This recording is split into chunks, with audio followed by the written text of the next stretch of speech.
दोस्तों, हम अक्सर अपनी जिंदगी में यह सवाल करते हैं, क्यों मेरी किस्मत हमेशा मुझसे दूर रहती है और जब भी मुश्किलें आती हैं तो हमें लगता है कि हम किसी बुरी किस्मत के शिकार हैं। लेकिन क्या आप जानते हैं कि किस्मत कभी बिना संकेत दिए नहीं बदलती? जीवन में कुछ महत्वपूर्ण संकेत होते हैं जिन्हें पहचान कर हम अपनी किस्मत को एक नई दिशा दे सकते हैं। दोस्तों, किसी शहर के थोड़ी ही दूर एक गांव था। उस गांव में एक रेलवे स्टेशन था। उस रेलवे स्टेशन पर एक भिखारी रहता था जिसका नाम आनंद था। वह अकेला ही रहता था। वह वहां आने जाने वाली रेलगाड़ियों में बैठे यात्रियों से भीख मांगकर जो कुछ पैसे मिलते थे उसी से उसका अपना पेट भरता था। एक दिन जब वह भीख मांग रहा होता है तो सूट बूट पहने एक हट्टा कट्टा और लंबा व्यक्ति उसे दिखाई देता है। उसने सोचा कि यह व्यक्ति बहुत अमीर लगता है, इससे भीख मांगने पर यह मुझे जरूर अच्छे पैसे देगा। वह उस लंबे व्यक्ति से भीख मांगने लगा। भिखारी को देखकर उस लंबे व्यक्ति ने कहा, तुम हमेशा मांगते ही रहते हो क्या? कभी किसी को कुछ देते भी हो? भिखारी बोला, साहब, मैं तो भिखारी हूँ, हमेशा लोगों से मांगता ही रहता हूँ। मेरी इतनी औकात कहाँ कि किसी को कुछ दे सकूं। लंबा व्यक्ति बोला, जब किसी को कुछ दे नहीं सकते तो तुम्हें मांगने का भी कोई हक नहीं है। मैं एक व्यापारी हूँ और लेन देन में ही विश्वास करता हूँ। अगर तुम्हारे पास मुझे कुछ देने को हो तभी मैं तुम्हें बदले में कुछ दे सकता हूँ। इतना कहने के बाद वह लंबा आदमी ट्रेन में बैठकर चला गया। इधर भिखारी उसकी कही गई बात के बारे में सोचने लगा। उस लंबे व्यक्ति के द्वारा कही गई बात उस भिखारी के दिल में उतर गई। वह सोचने लगा कि शायद मुझे भीख में अधिक पैसा इसीलिए नहीं मिलता क्योंकि मैं उसके बदले में किसी को कुछ दे नहीं पाता हूं। लेकिन मैं तो भिखारी हूं, किसी को कुछ देने लायक भी नहीं हूं। लेकिन कब तक मैं लोगों को बिना कुछ दिए केवल मांगता ही रहूंगा? बहुत सोचने के बाद उस भिखारी ने निर्णय किया कि जो भी व्यक्ति उसे भीख देगा उसके बदले में वह भी उस व्यक्ति को कुछ जरूर देगा। लेकिन अब उसके दिमाग में यह प्रश्न चल रहा था कि वह खुद भिखारी है तो भीख के बदले में वह दूसरों को क्या दे सकता है। इस बात को सोचते हुए 2-3 दिन हो गए लेकिन उसे अपने प्रश्न का कोई उत्तर नहीं मिला था।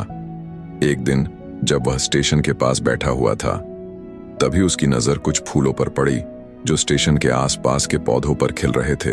उसने सोचा, क्यों ना मैं लोगों को भीख के बदले कुछ फूल दे दिया करूं।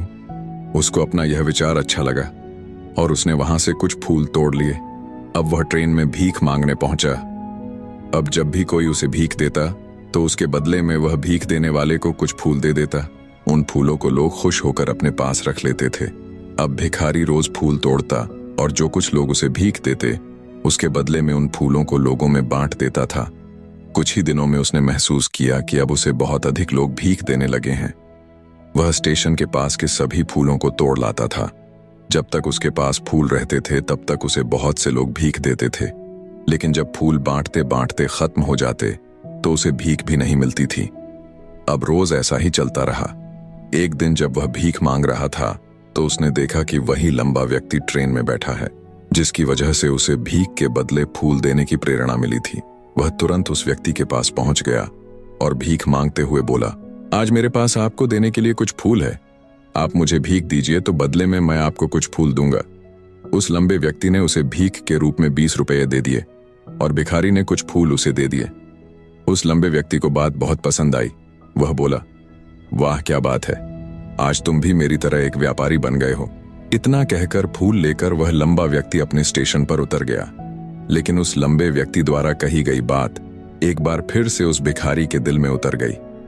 वह बार बार उस लंबे व्यक्ति के द्वारा कही गई बात के बारे में सोचने लगा और बहुत खुश होने लगा। उसकी आंखें अब चमकने लगीं। उसे लगने लगा कि अब उसके हाथ सफलता की वह चाबी लग गई है जिसके द्वारा वह अपने जीवन को बदल सकता है। वह तुरंत ट्रेन से नीचे उतरा और उत्साहित होकर बहुत तेज आवाज में ऊपर आसमान की तरफ देखकर बोला, मैं भिखारी नहीं हूं, मैं तो एक व्यापारी हूं, मैं भी अमीर बन सकता हूं। लोगों ने उसे देखा तो सोचा कि शायद यह भिखारी पागल हो गया है और अगले दिन से वह भिखारी उस स्टेशन पर फिर कभी नहीं दिखा। लोगों को लगा कि शायद वह दूसरे शहर चला गया होगा। समय गुजरता गया और फिर 8 महीने बाद इसी स्टेशन पर 2 व्यक्ति सूट बूट पहने हुए यात्रा कर रहे थे। दोनों ने एक दूसरे को देखा तो उनमें से एक ने दूसरे से हाथ मिलाया और कहा, क्या आपने मुझे पहचाना? दूसरा व्यक्ति बोला, नहीं, क्योंकि मेरे हिसाब से हम लोग पहली बार मिल रहे हैं। पहला व्यक्ति बोला, नहीं, आप याद कीजिए, हम पहली बार नहीं बल्कि तीसरी बार मिल रहे हैं। दूसरा व्यक्ति बोला, मुझे याद नहीं, वैसे हम पहले 2 बार कब मिले थे? अब पहला व्यक्ति मुस्कुराया और बोला, हम पहले भी 2 बार इसी ट्रेन में मिले थे।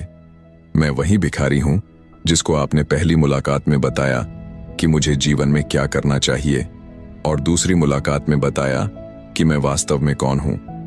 दूसरा व्यक्ति मुस्कुराया और अचंभित होते हुए बोला, ओ, याद आया, तुम वही भिखारी हो जिसे मैंने एक बार भीख देने से मना कर दिया था, और दूसरी बार मैंने तुमसे कुछ फूल खरीदे थे। लेकिन आज तुम यह सूट बूट में कहाँ जा रहे हो और आजकल क्या कर रहे हो? तब पहला व्यक्ति बोला, हाँ, मैं वही भिखारी हूं, लेकिन आज मैं फूलों का एक बहुत बड़ा व्यापारी हूं, और इसी व्यापार के काम से ही मैं दूसरे शहर जा रहा हूं। कुछ देर रुकने के बाद वह फिर बोला, आपने मुझे पहली मुलाकात में प्रकृति का वह नियम बताया था जिसके अनुसार हमें तभी कुछ मिलता है जब हम कुछ देते हैं। लेन देन का यह नियम वास्तव में काम करता है। मैंने यह बहुत अच्छी तरह महसूस किया है, लेकिन मैं खुद को हमेशा भिखारी ही समझता रहा। इससे ऊपर उठकर मैंने कभी सोचा ही नहीं, और जब आपसे मेरी दूसरी मुलाकात हुई तब आपने मुझे बताया कि मैं एक व्यापारी बन चुका हूं। अब मैं समझ चुका था कि मैं वास्तव में एक भिखारी नहीं बल्कि व्यापारी बन चुका हूं। मैंने समझ लिया था कि लोग मुझे इतनी भीख क्यों दे रहे हैं, क्योंकि वह मुझे भीख नहीं दे रहे थे बल्कि उन फूलों का मूल्य चुका रहे थे। सभी लोग मेरे फूल खरीद रहे थे क्योंकि इससे सस्ते फूल उन्हें कहाँ मिलते।